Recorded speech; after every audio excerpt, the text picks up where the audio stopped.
Hi guys, so I have a little bit of a different video for you today.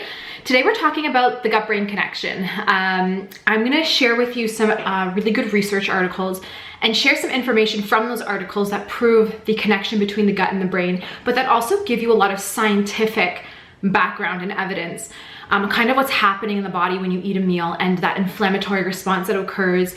A lot of really good information. And I will link those research articles down below for you guys.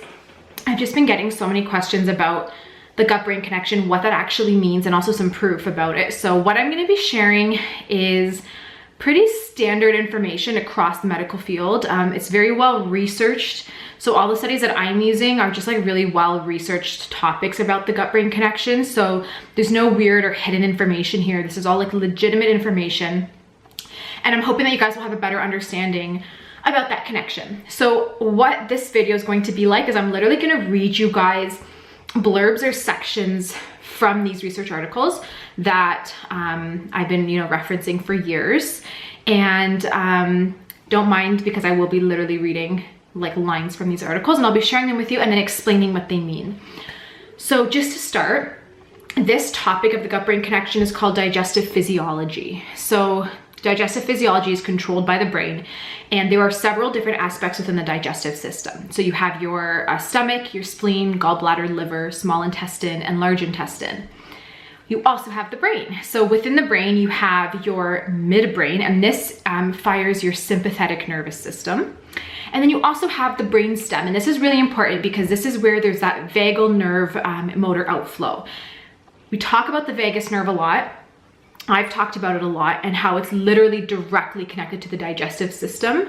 I even have homeopathics that are for the vagus nerve specifically because it's so important.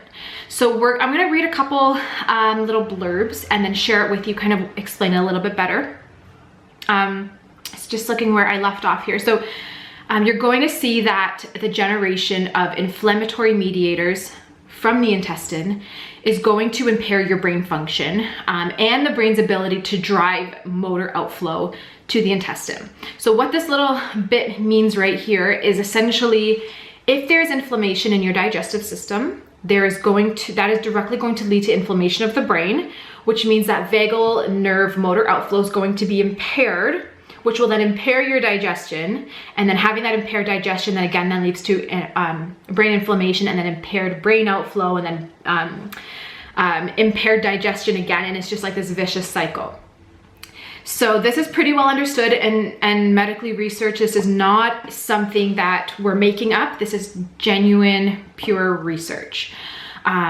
So there are changes in the brain, changes in the brain can alter the gut, and also vice versa. So changes in the gut can alter the brain. So just like I was saying, if you have inflammation in the gut, it's going to lead directly to brain inflammation, and then your brain's going to misfire or not fire correctly, and then that will lead to gut inflammation again, and then it just keeps going. So the cortex the cortex activated the pontomedullary reticular formation in the brainstem and the vagus nerve. And the chief concern here is just that when there is vagal motor outflow, it's going to stimulate the inhibition of inflammation in spleen macrophages. So what the issue is that if this isn't occurring, you're going to have inflammation. So what this all means is that vagal nerve, so the vagal motor outflow, it pretty much stops inflammation. It stimulates the spleen to create an anti-inflammatory area in the body or reaction in the body. When you don't have that vagal motor outflow, you then have a production of inflammation. So there's no inhibition. I hope this is making sense. So good vagal motor outflow inhibits inflammation from the spleen. That's the short form. So when you're relaxed and you're, eating a meal perfectly relaxed and calm, and you chew your food really, really well, this stimulates your brain cell activation. And then your vagus nerve is going to send these motor signals, and it will inhibit macrophages in the spleen to produce something called TNF-alpha. TNF-alpha can be highly inflammatory. So relaxation diminishes the total body TNF alpha, which is again is inflammatory, mediated inflammation. So when you're calm and happy and relaxed and eating your food and chewing really, really well, that your spleen, or the eating like this, the vagal motor nerve, or vagal nerve motor outflow, gets confusing, sends signals to the spleen to inhibit this inflammatory response, to stop the TNF alpha mediated inflammation. So your spleen plays a huge role here, because it can either create a lot of inflammation in the body if there's not a good vagal nerve motor outflow, or it can inhibit inflammation in the body if there is good motor outflow from the vagus nerve. So being relaxed is a huge part of this, because relaxation promotes the vagus nerve motor outflow, and it has a direct branch to the spleen. So that vagus nerve has a direct branch from that nerve to your spleen. When you're relaxed, it signals this vagus nerve to fire literally to the spleen, and then that stimulates the spleen to inhibit inflammation. So because of this, making sure you're eating in a very relaxed state is highly important. I hope this makes sense, guys. Looking here, where did I leave off? Yeah, so spleen activation inhibits TNF alpha, which is inflammatory. It inhibits TNF alpha, so being stressed makes you lose this anti-inflammatory effect. So we want this anti-inflammatory effect from the spleen, which means everybody has to chill out while they're eating. So one other thing that one of these articles mentions is about acetylcholine. So acetylcholine is really important as an anti-inflammatory for the spleen. So this is a supplement that you should be taking if you feel like you have digestive inflammation, or even just getting it through food sources. And you can Google a list of food sources that contain acetylcholine. Okay, the next thing that I wanted to read from the article was the same article. It says, good vagal motor outflow causes you to release stomach acid, digestive enzymes in the pancreas. It promotes motility. So motility is that downward peristalsis in your digestive system, in your colon. It's what moves your stool through the colon, and bacteria and all sorts of things down through the colon. Highly important. And also that good vagal motor outflow will also help to repair the intestinal lining. So prevent leaky gut, essentially.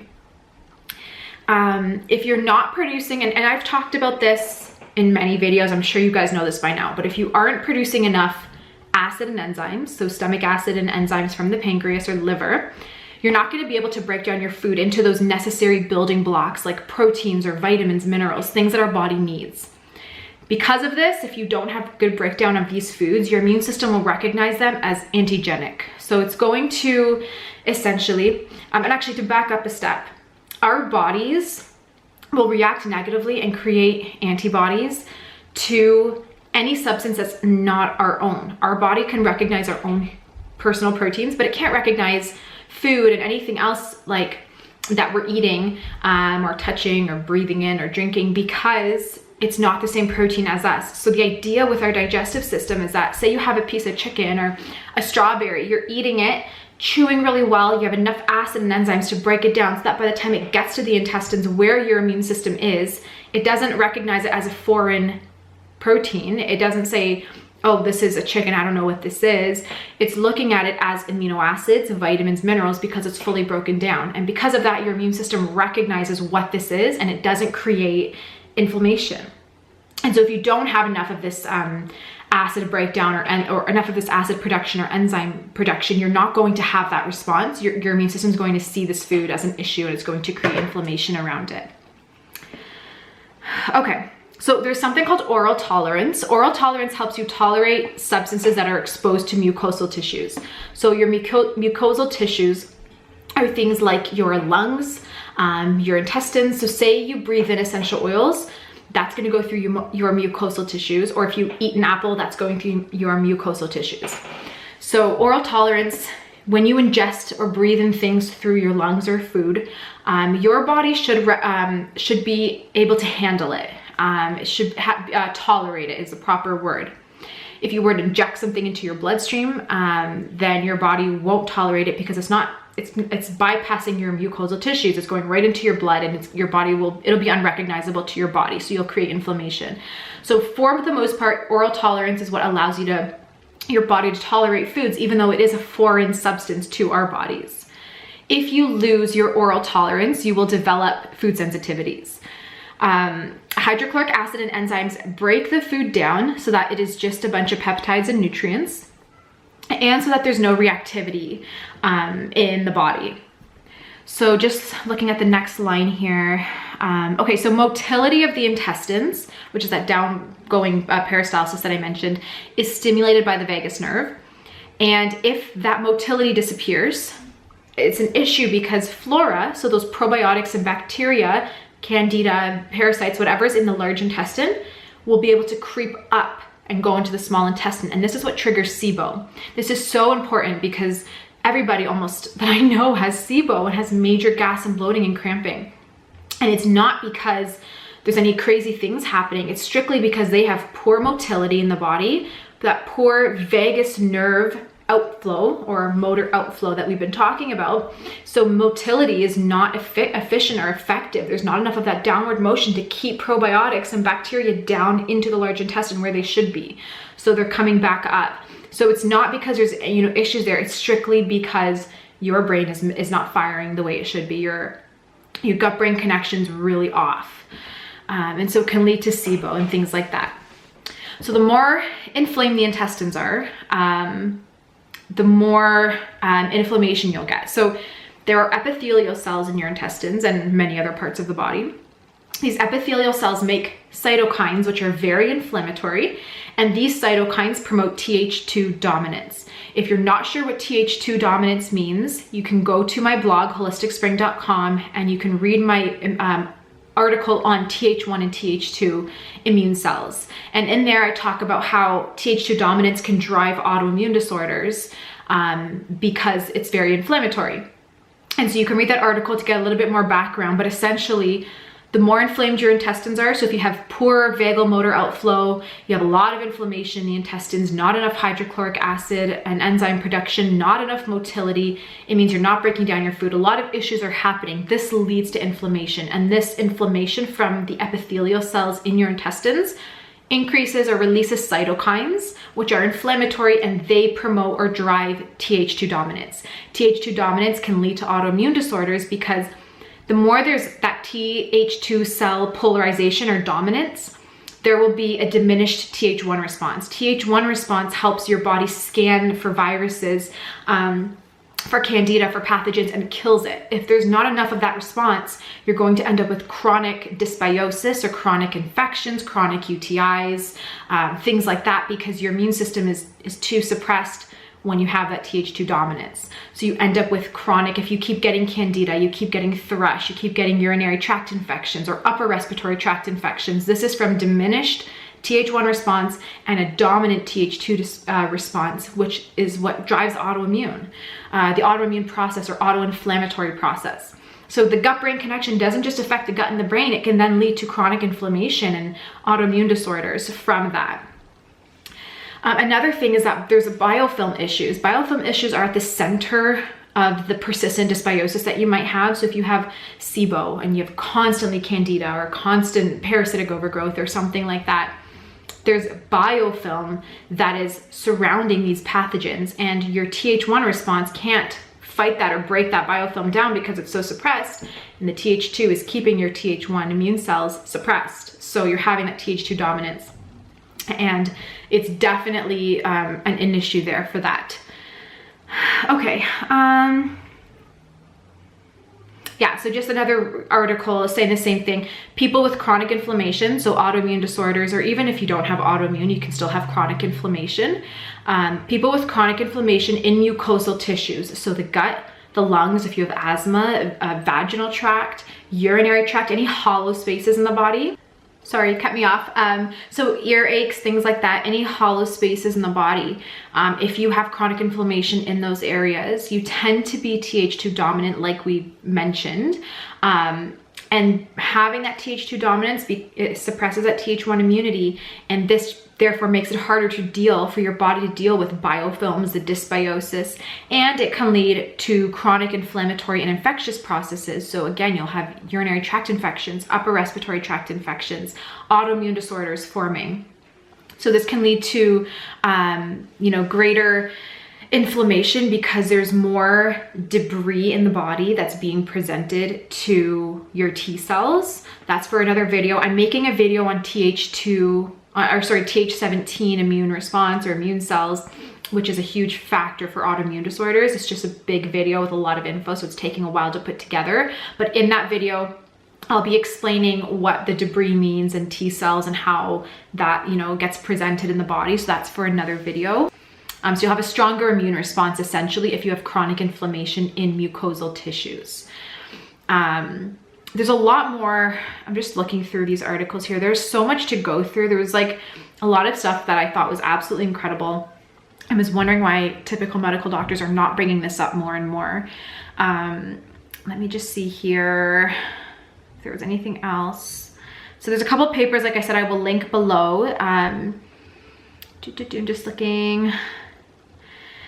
Some of these papers were even mentioning that you can have food sensitivities develop without even having an or leaky gut.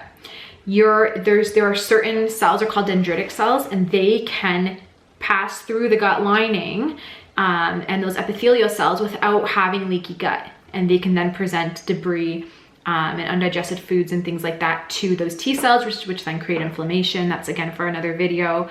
But the idea that you have to have leaky gut to develop food sensitivities is not 100% accurate, because you don't have to have leaky gut to have food sensitivities. So you have your midbrain, which is what kind of signals that sympathetic nervous system, but you also have your brainstem. And the brainstem is where that vagus nerve or vagal nerve connects to the digestive system directly. There's a direct branch to the spleen. And this vagal nerve is signaling the digestive system. So when you start to chew and you start to smell food and you're in a relaxed state, this signals that vagal nerve to start firing, and it's firing these signals to the spleen. So then the spleen says, oh, let's make sure we keep inflammation low so we don't get food sensitivities and things like that. So your inflammation is being suppressed. You're getting a surge of enzymes and acid to break down your food, and all sorts of great things are happening.